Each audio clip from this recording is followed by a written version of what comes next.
Good morning class. आज हम करने वाले हैं बुक गोल्डन लीव्स इंग्लिश का चैप्टर 1 कैट्स। अब देखो, ये वाली हमारी बुक है इंग्लिश की।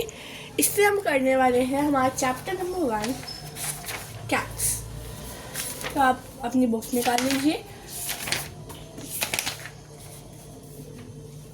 माई कैट्स। तो यहाँ पे सारे जो है मैंने मीनिंग लिखे हुए हैं और मैं यहाँ पे भी पैराग्राफ 1 पैराग्राफ 2 करके मीनिंग यहाँ पे लिखती रहूँगी। तो हम रीड करना पहले स्टार्ट करते हैं। I know they are limited, have different needs and concerns. इसका मतलब क्या हुआ? आई नो मुझे पता है। जो ऑथर है वो कह रहे हैं कि मुझे पता है कि ये बहुत लिमिटेड और इनके पास बहुत कम और बहुत अलग अलग डिफरेंट नीड्स और कंसर्न्स होती है। मतलब इनका शॉर्ट में हम क्या बोलेंगे? They live a simple life. यहाँ पे लिख देती हूँ paragraph 1।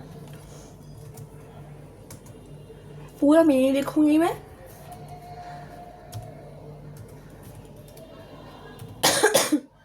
They live simple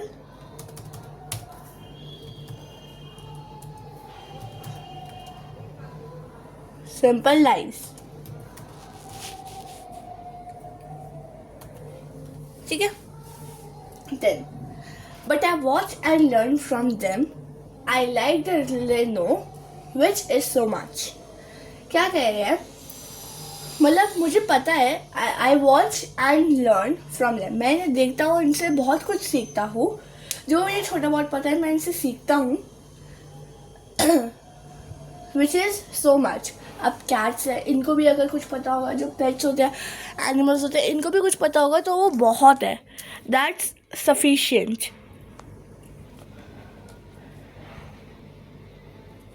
I think पहले थोड़ा दिख नहीं रहा था। It's visible. इसे ऐसे कर देती हूँ। ओके, तो इसका मीनिंग क्या हुआ? Though their knowledge is limited, their understanding is profound. Profound मतलब बहुत ज़्यादा। So what we will write about paragraph 2? Paragraph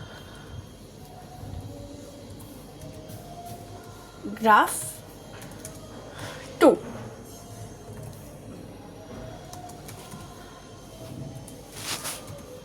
दो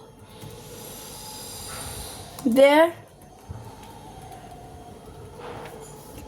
क्या हुआ? अरे हाँ, दो देयर नॉलेज। आप भी इसे अपनी नोटबुक में या बुक में नोट कर ले लो। Is limited, their understanding is profound।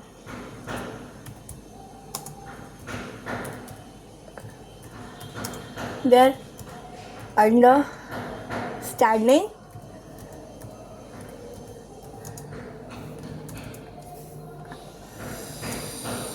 is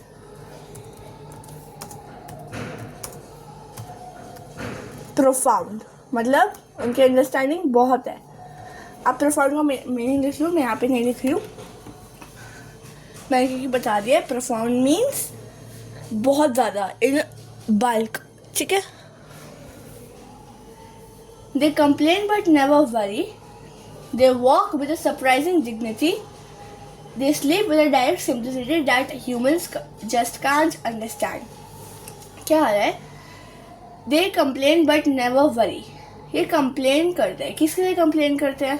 food के लिए। कैसे करके? म्याऊ म्याऊ करके। म्याऊ जब करते हैं तो फूड मांग रहे होते हैं तब। तो इस जो हमारा लाइन है, they complain but never worry, इसका मतलब क्या हुआ? वो कंप्लेन करते हैं फूड के लिए। कैसे करते हैं? म्याऊ करके। दे walk with a surprising dignity, they sleep with a direct simplicity that humans can't just understand. क्या है?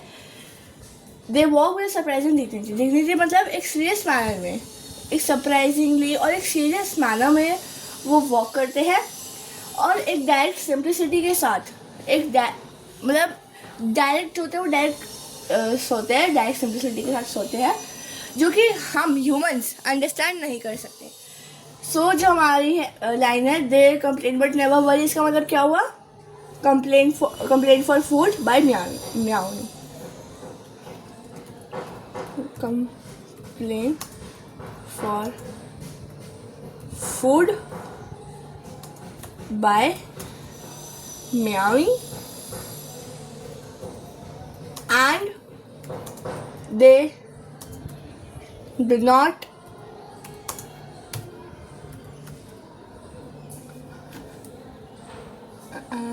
एक सेकेंड ठीक कर देंगे. ये हमारी पैराग्राफ 3 जो है, इसका ये मीनिंग है. देन पैराग्राफ 4 क्या क्या कह रहे हैं यहाँ पे?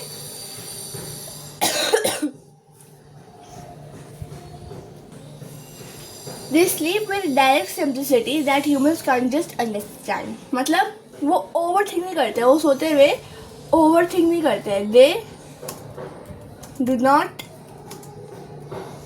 overthink. Okay. Then next line जो है क्या है? यहाँ पे जो पोएट है वो कह रहे हैं कि their eyes are more beautiful than our eyes. मतलब क्या है? उनकी आइज ब्यूटीफुल है. क्या दिखने में ब्यूटीफुल है या किस चीज़ में ब्यूटीफुल है? आप बताओ. दिखने में नहीं कह रहे हैं वो. their eyes are more beautiful than ours, मतलब उनकी आइज का जो मीनिंग है ना, वो बहुत प्योर और बहुत डीप है. वो बहुत प्योर होते हैं. उनकी जो आइज़ होती है वो एकदम प्योर होती है. ठीक है.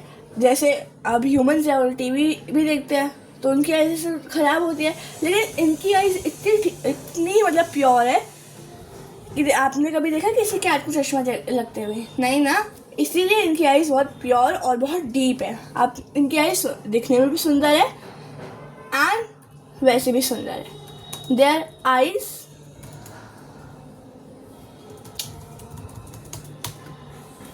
इसका मतलब हुआ their eyes are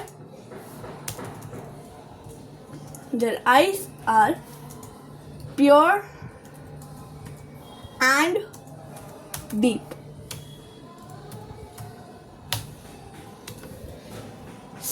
Paragraph 6. And they can sleep 20 hours a day without hesitation or remorse. Cats क्या होते हैं? वो स्लीप कर सकते हैं 20 आवर्स अ डे. हम सो सकते हैं, हम 24, हम कितनी देर सो सकते हैं? We can not even sleep for 11 hours. We just sleep for how much time? 9 or 8 hours.